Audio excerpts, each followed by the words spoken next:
Alors, quelle place, plus globalement, pour les religions et surtout les nouvelles religions en France ou en Europe? Voici l'initiative de la ville de Hambourg, en Allemagne. Elle a décidé d'instaurer 3 jours fériés pour les fêtes musulmanes, 3 jours qui pourront être chômés comme pour les fêtes chrétiennes. Sur place, reportage Arnaud Boutet, Thomas Henkel. On dit de Hambourg qu'il y souffle un vent de tolérance. À la grande mosquée bleue, les fidèles confirment. Ils viennent d'obtenir des autorités municipales des jours fériés musulmans. Une première en Allemagne, un accord historique après 5 ans de négociations.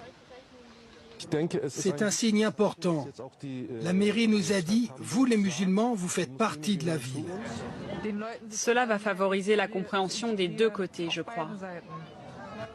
Les 130 000 musulmans de la cité portuaire pourront s'absenter 3 jours par an afin de célébrer une fête islamique.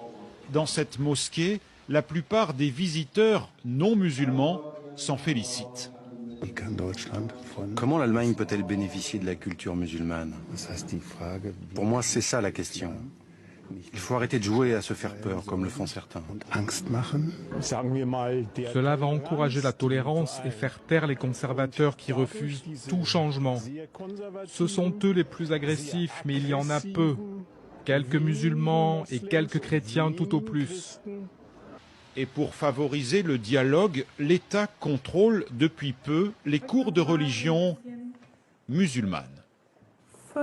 Quels sont les 5 piliers de l'islam? Il faut aller une fois à la Mecque. Nous sommes ici dans une école publique. Je me réjouis d'apprendre qui sont les prophètes. Moi, j'apprends l'écriture arabe et je vais pouvoir lire le Coran. Le professeur et les élèves sont musulmans. Cet enseignement de la foi demeure facultatif. Il associe la religion au principe de la démocratie. Une quarantaine d'établissements tentent l'expérience à l'ouest du pays et d'autres devraient suivre. Et avec la reconnaissance des jours fériés, c'est là